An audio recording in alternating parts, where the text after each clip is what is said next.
السلام عليكم ورحمة الله وبركاته كلنتي وعنا وناكسن دمان أصحابتا من الباجوتان كنا سو دوادا channel كان حيس جروبس iyo weliba casharadana imtixaanaha insha allah maanta waxaan ka hadli doonaa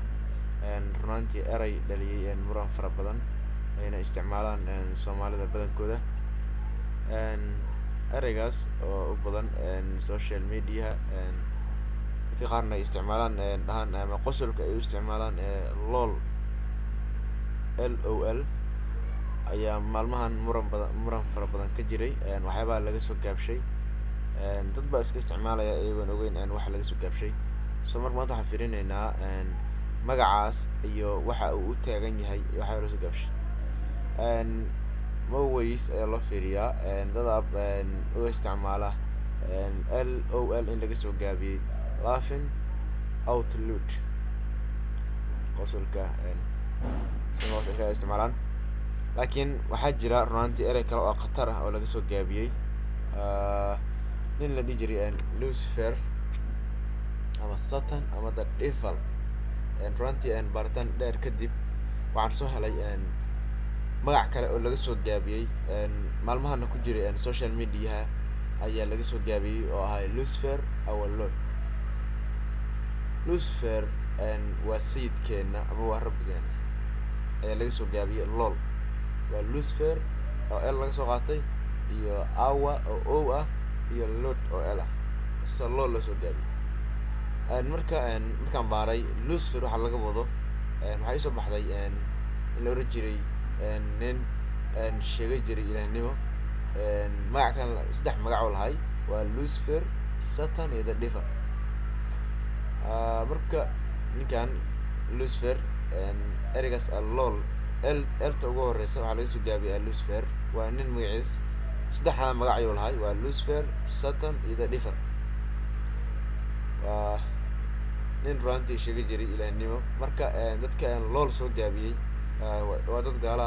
ereygan dadkan waa dad gaala soo marka waxay cadeynayaan inuu ninkaas lol dhihi jiray oo ilaahay yahay.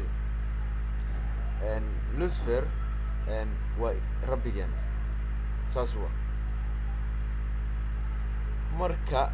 waxaa u talagalay muuqaalkan inay ka faa'iidaystaan dhammaan dadka muslimiinta ah ee isticmaala social media una badan barnaamijkan markay qoslayaan lol soo qoray lamad waxaad ogaataa in laga soo gaabiyey Lucifer our Lord. waxaa kaloo isticmaalaa dadka caadiga ah hadda ay sheegaan dadka markaad baartid erey ugu hore kusoo baxaya ma ahan ereygan laakiin waxaa kusoo baxaya laughing out loud ayaa kusoo baxaysa markaan fiiriyey baaritaan dheer kadib waxay soo muuqatay in laga soo gaabiyey Lucifer our Lord oo u dhigan Lucifer ninka la oran jiray waa rabbigan. taariikhda badan waxay leeyihiin Satan was created wuxuu abuuray by a god thousands of years ago kumanaan rabbi ayuu sameeyey ayay leeyihiin marka waxay leeyihiin haddana Lucifer was above every other angle in his appearance was a beautiful model. waxay leeyihiin Jesus iyo Lucifer ayaa kulmay 600 oo sanadood ka hor ayna tusayaa waa halkaas asxaab eega Lucifer became a brood halkaas eega marka just over 6,000 years ago God and Jesus had a private meeting and Lucifer was not included. Lucifer became a jealous he set off on a campaign to prove that he was above Jesus and kun oo sanadood ka hor waxa kulmaya la leeyahay ninka la yiraahdo Lucifer iyo Jesus waxayna yeesheen